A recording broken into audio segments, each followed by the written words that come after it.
My arrogant neighbor moved his fence 6 feet onto my land. What are you going to do about it? He laughed. I smiled politely and said, I'll handle it properly. While he bragged to other neighbors about expanding his empire, I made a phone call. $7 million house became dust. What are you going to do about it? Garrett laughed, standing next to his brand new fence that now ran 6 feet into my property. My name is Ezra. I'm 47 years old, been working as an environmental consultant for the past 22 years. I know every wetland regulation in Oregon like the back of my hand, every setback requirement, every permit needed for construction near sensitive areas. What I was looking at made my stomach turn, but not for the reasons Garrett thought. The fence posts gleamed silver in the morning sun, cutting a clean line through what used to be the natural buffer zone between our properties. Garrett had moved fast. The whole thing went up over the weekend while I was visiting my daughter in Seattle. Clean work, professional installation, expensive. I'll handle it properly, I told him, keeping my voice level. He adjusted his designer sunglasses and grinned wider. Handle it properly, what's that supposed to mean? His voice carried that tone rich people get when they think they're untouchable. I've got the best lawyers in Portland. This fence isn't going anywhere. I looked past him at his mansion, $7 million of marble glass and arrogance sitting on what used to be the Hendricks family farm. The old house had been torn down 2 years ago when Garrett bought the place from Mrs. Hendricks after her husband died. She needed the money for medical bills. Garrett needed a trophy property to match his tech company's success. We'll see, I said. Behind Garrett, I could see his wife Vanessa watching from their kitchen window. She waved, probably thinking this was just neighborly small talk. Their twin boys, maybe 8 years old, were kicking a soccer ball on their pristine lawn. Normal family stuff if you ignored the fact that their father just stole 6 feet of my land. Look, Ezra, I know you're upset about this, but it's just property lines. Nobody really knows exactly where they are anyway. Garrett kicked at one of my survey stakes that he'd pulled up to make room for his fence. Besides, what are you going to do with that strip of weeds? I'm actually improving the neighborhood. That strip of weeds he was talking about was a natural wetland buffer. Had been for decades, maybe longer. The original survey from when I bought my place 15 years ago clearly marked it as part of my property. But more importantly, it was part of a protected habitat area that extended down to the creek running behind both our houses. Something cold settled in my chest as I watched Garrett walk back toward his house. He had no idea what he'd just done. No idea at all. I bought my place in Beaverton 15 years ago, right after my divorce. 3 acres of mixed woodland and wetland. Nothing fancy, but it backed up to protected creek habitat that connected to the Tualatin River system. The house was a simple 2-story built in the 80s, wood siding that needed paint, and a deck that sagged on one corner. Perfect for a guy who wanted space and quiet. My work kept me traveling around the Pacific Northwest, consulting on environmental impact assessments for everything from shopping centers to housing developments. I'd seen what happened when developers cut corners, when they thought regulations were suggestions instead of law. The fines, the legal battles, the projects that got shut down mid-construction. Most people had no idea how serious the state was about wetland protection. Garrett had moved in 2 years ago with big plans and bigger money. His tech company, some kind of software that managed supply chains for manufacturers, had gone public and made him wealthy overnight. The first thing he did was tear down the old farmhouse and build his monument to success. $7 million for a house with 6 bedrooms, 8 bathrooms, and a 3-car garage that cost more than most people's homes. He'd introduced himself the day after moving in, bringing over a bottle of expensive wine and talking about how we were going to be great neighbors. Asked me what I did for work, seemed impressed when I mentioned environmental consulting. Must be interesting, he'd said. All that technical stuff. The warning signs had been there for months, small things at first. His landscaping crew had started dumping yard waste near the property line instead of hauling it away. Their sprinkler system was spraying onto my side of the boundary. I'd mentioned it to Garrett a couple times, and he'd always said he'd look into it, but nothing changed. Then came the bigger issues. His contractor had parked equipment on my land during construction of his outdoor kitchen. When I asked them to move it, they said Garrett told them it was fine. I had to walk over and explain the property lines myself. Garrett apologized, said there must have been some confusion, but I saw the look in his eyes. He was testing me. The fence was just the latest move, but it was different. This was permanent. This was him taking what wasn't his and daring me to stop him. What he didn't know was that in doing environmental work, you learn to be patient. You document everything. You understand that the worst violations often look like small problems at first, until someone with the right knowledge takes a closer look. I'd been watching his property for 2 years, noting things that bothered me professionally, but weren't my business to report. Until now. I spent that afternoon walking the fence line with my old survey maps, measuring distances and taking photos. The fence ran exactly 6 feet into my property for about 200 yards, from the road to where the land sloped down toward the creek. Garrett had been careful. The installation was professional, the posts were straight, and the surveyor stakes that marked my boundary had been pulled up and tossed aside. But standing there with my measuring tape, something else caught my attention. The fence didn't just cross into my property. It crossed into the wetland buffer zone. That was a different kind of problem entirely. I pulled out my phone and opened the environmental database I used for work.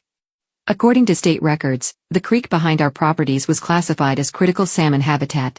The wetland buffer zone extended 30 feet from the high water mark on both sides. Garrett's fence now cut directly through protected habitat that had been undisturbed for decades. That evening, I sat on my deck with a beer and really looked at his property for the first time in months. The mansion itself was beautiful. No question about that. But from my angle, I could see how close he'd built to the creek. Too close, maybe.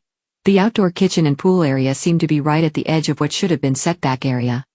I went inside and pulled out the environmental impact reports I'd collected when he first started construction. As a professional courtesy, I'd requested copies from the county just to see how they'd handled the wetland issues. The permits showed setbacks, buffers, and restrictions that were supposed to protect the habitat. But looking at his finished project, I wasn't sure those restrictions had been followed. I made some coffee and spread the original environmental survey across my kitchen table. The protected area was clearly marked, along with the required 30-foot buffer. According to the permits, nothing permanent could be built within that zone. The fence was bad enough, but if the house itself was in violation, I sat back in my chair and really thought about what I was seeing. Garrett had spent $7 million on a property that might have been built illegally. The fence was just the piece that made it my problem. I thought about Mrs. Hendricks. How she'd cried when she signed the papers to sell her family's farm. How Garrett had promised to respect the land's natural beauty during the neighborhood association meeting where he'd presented his building plans. How he'd looked me in the eye today and laughed about taking my property. I finished my coffee and reached for my phone. Time to make a call to someone who would be very interested in what I discovered. The next morning, I walked over to Garrett's house around 9 a.m. He answered the door in workout clothes, probably heading to his home gym. Ezra. What brings you by so early? That fence, I said. I need you to move it back to the actual property line. His smile faded. I told you yesterday that fence isn't moving. I had it surveyed. It's exactly where it should be. You had it surveyed by who? My contractor's guy. Professional surveyor. Licensed in everything. He crossed his arms. Look, I understand you're upset, but I'm not upset, I said. I'm telling you the fence is on my property and it needs to move. Garrett's face changed. The friendly neighbor mask slipped off completely. You know what your problem is, Ezra? You're stuck in the past. This whole area is changing. Property values are going up. I'm improving things around here. And you're worried about 6 feet of weeds. Those weeds are protected wetland habitat. He laughed. Wetland? It's a drainage ditch with some grass around it. Don't try to scare me with environmental nonsense. It's not nonsense. Your fence crosses into a 30-foot buffer zone that's been protected since the creek was designated critical salmon habitat. That's a state violation. For the first time, Garrett looked uncertain. But it only lasted a second. You're bluffing, he said. I have all the permits. Everything was approved by the county. If there were environmental issues, they would have told me. Maybe they did, and you ignored them. His eyes narrowed. You threatening me? I'm explaining the situation. No. You're trying to intimidate me because you're jealous of what I've built here. Well, guess what? I didn't get where I am by backing down from bitter old men who can't handle progress. I started to respond. But he held up his hand. Here's what's going to happen, he said. You're going to accept that the fence stays where it is. Or I'm going to make your life very difficult. I've got lawyers. I've got money. And I've got connections. You want to fight me over 6 feet of mud? Bring it on.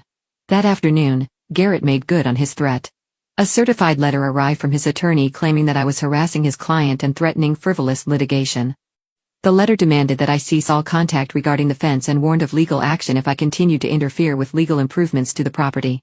But that wasn't the worst part. By evening, I received calls from 3 neighbors asking what was going on. Garrett had been calling around the neighborhood, telling people I was trying to cause problems over some imaginary property dispute. He painted me as the difficult neighbor, the guy who couldn't accept that the area was improving. Dorothy from 2 houses down stopped by around dinner time. Ezra, honey, I heard you and Garrett are having some kind of disagreement. He moved his fence onto my property. Well, I'm sure it's just a misunderstanding. He seems like such a nice man. His wife brought me cookies when my husband was in the hospital last month. Dorothy, he took 6 feet of my land without asking. But it's just a little piece, right? Maybe you could work something out. I'd hate to see neighbors fighting. After she left, I realized what Garrett was doing. He was isolating me, making it seem like I was the unreasonable one. In a neighborhood where most people barely knew their property lines and just wanted to get along, I was the guy causing drama over something they couldn't see or understand. My phone rang around 8 p.m. Unknown number. This Ezra? Yes. This is Detective Williams with Beaverton Police. I understand you've been having some kind of dispute with your neighbor. My stomach dropped. What kind of dispute? Mr. Garrett called this afternoon. Says you've been threatening him and his family. Wanted us to know in case things escalate. After I hung up with the police, I sat in my kitchen feeling like I'd been sucker punched. Garrett had played this perfectly. He'd stolen my land, isolated me from the neighbors, and now had the police thinking I was some kind of threat. All in less than 24 hours. But he'd made one mistake. He'd pushed me hard enough that I wasn't thinking about being neighborly anymore. I opened my laptop and logged into the state environmental database. As a licensed consultant, I had access to detailed records that most people never saw. I pulled up every document related to Garrett's property development, every permit application, every environmental review. What I found made me sit back and whistle low. The original environmental impact assessment had flagged multiple concerns. The proposed building site was within 50 feet of the creek, which required special mitigation measures. The report specifically mentioned that any permanent structures needed to maintain the 30-foot buffer zone from the high water mark. Most importantly, the final approval was conditional on a post-construction environmental compliance review that was supposed to happen within 6 months of completion.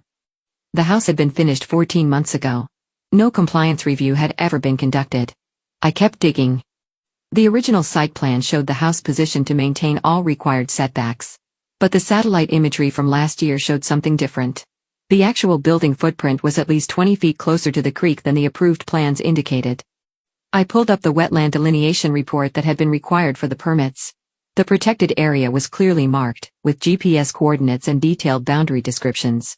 According to the survey, the wetland buffer started exactly where Garrett's new fence now stood. His fence wasn't just crossing into my property. It was marking the beginning of protected habitat that his house had been built right through. My phone buzzed with a text from my daughter Jessica. Dad, heard you're having neighbor trouble? Everything okay? I stared at the message, wondering how word had already reached Seattle. Then I realized Garrett probably had social media, probably posted about his difficult neighbor online. The story was spreading. I spent the next hour documenting everything I'd found. Screenshots of the satellite imagery, copies of the permit conditions, photos of the fence location with GPS coordinates. If Garrett wanted to play hardball, I had the ammunition he didn't know existed. But before I made any moves, I needed to understand exactly what I was dealing with. I called Tony Reeves, an old friend who worked for the State Department of Environmental Quality. Tony, it's Ezra. I need to ask you something off the record. What's up? Hypothetically, if someone built a house in violation of wetland setback requirements and there was never a post-construction compliance review, what would happen if DEQ found out? Hypothetically, they'd be in deep trouble. We take wetland violations seriously. Especially in critical habitat areas. Could be looking at restoration orders, heavy fines, even criminal charges if it was willful. What kind of restoration orders? Depends on the severity. Worst case scenario, they'd have to remove whatever structures were built in the protected zone and restore the habitat to its original condition. Even if it was a house? Even if it was a house, we've ordered demolitions before. Not often. But when someone blatantly ignores environmental law, we don't mess around. After I hung up, I sat staring at my laptop screen. Garrett's $7 million dream house might be sitting in the middle of a protected wetland. The fence was just the tip of the iceberg. I thought about his laugh this morning. His threats.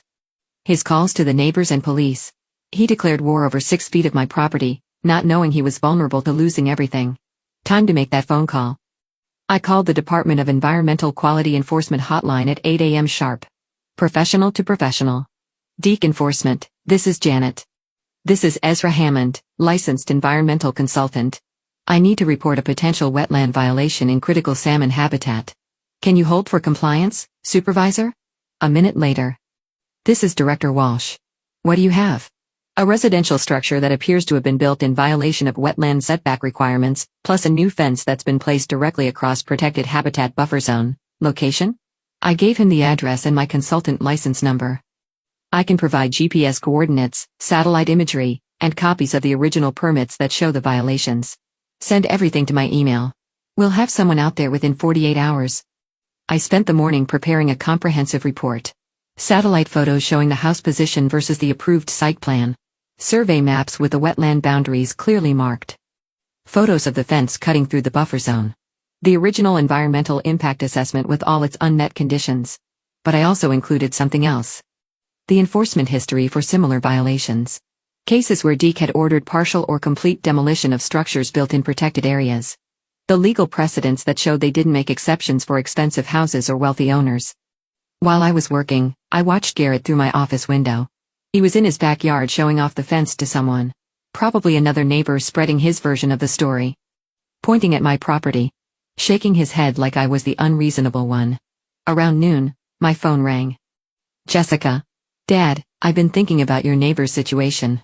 Maybe you should just let the fence thing go. I know it's the principle, but is it worth all the stress? Even my own daughter thought I should back down. Garrett's strategy was working perfectly. I'm handling it properly, I told her. Same words I'd used with Garrett 2 days ago. What does that mean? It means I'm going to let the appropriate authorities sort this out. Authorities?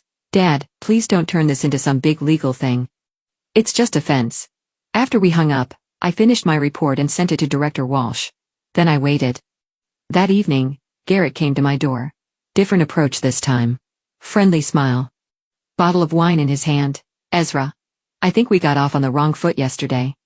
I know you're upset about the fence and I want to work something out. What kind of something? I'll pay you for the 6 feet. Fair market value plus a little extra for the inconvenience. We can get it appraised, make it official. The fence needs to move. His smile tightened. The fence is staying where it is. But I'm willing to compensate you fairly for the land use. It's not about money. Everything's about money, Ezra. How much? I looked at him standing on my porch with his expensive wine and his condescending smile, offering to buy his way out of stealing my property. He had no idea what was coming. There's no amount, I said. There's always an amount.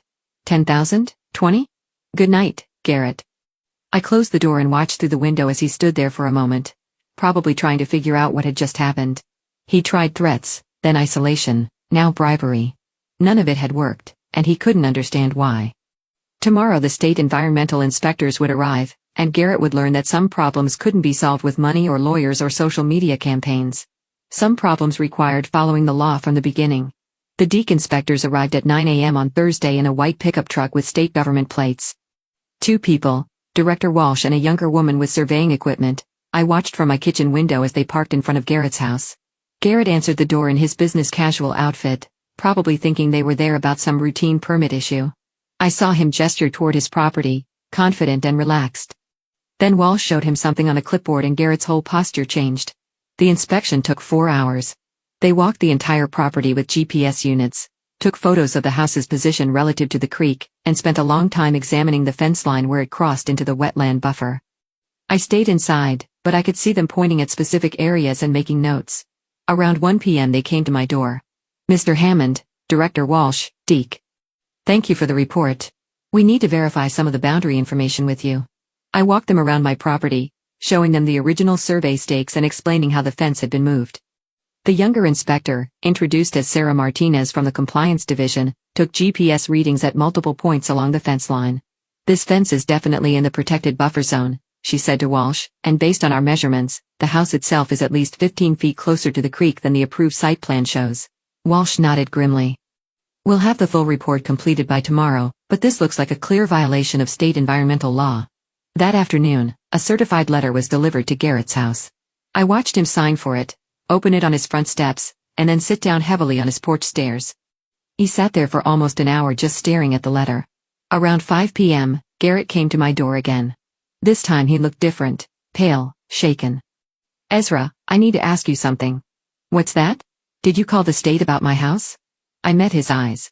I reported a fence that was built illegally and protected wetland habitat.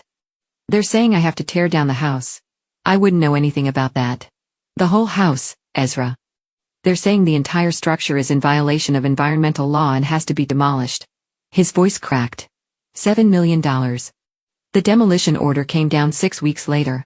Deke's final report concluded that Garrett's house had been built in willful violation of wetland setback requirements, that the required post-construction compliance review had been deliberately avoided, and that the fence represented continued encroachment into protected habitat. The state gave him 90 days to restore the property to its natural condition. Complete demolition of all structures within the protected zone. Removal of all non-native landscaping. And replanting with native vegetation approved by the Environmental Compliance Division. Garrett hired 3 different law firms to fight the order. He appealed to the county, the State Environmental Board, and finally to federal court. Every appeal was denied. The law was clear. The violations were documented. And the satellite imagery proved everything had been built contrary to the approved plans. The demolition began on a Tuesday morning in March. I watched from my deck as the excavators rolled up Garrett's driveway. The fence came down first. 20 minutes of work to remove what had started this whole mess. Then they began dismantling the $7 million house piece by piece. Garrett and his family had moved out the week before. I heard they were renting a place in Lake Oswego while he tried to sell his tech company to cover the restoration costs and environmental fines. The total bill was approaching $8 million. More than the house had cost to build. The neighbors stopped calling me the difficult one after the news report started running. Local tech executive faces $1 million fine for environmental violations was the headline in the Oregon Tribune. Suddenly everyone wanted to know about wetland protection and buffer zones. Mrs. Hendricks called me the day after demolition finished. I heard what happened to that awful man, she said. I always worried he didn't respect the land like my husband did. 6 months later, my property was quiet again.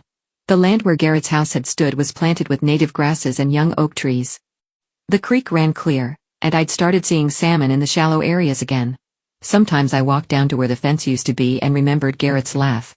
His certainty that money and lawyers could solve any problem. He'd learned the hard way that some laws exist for reasons bigger than property values or personal convenience. The environmental fines and legal costs had forced him to declare bankruptcy. His tech company was sold to cover debts. And last I heard he was working for someone else again, back to being an employee instead of an empire builder. Standing in the restored wetland buffer, watching the water flow toward the Tualatin River, I reflected on how one phone call had changed everything.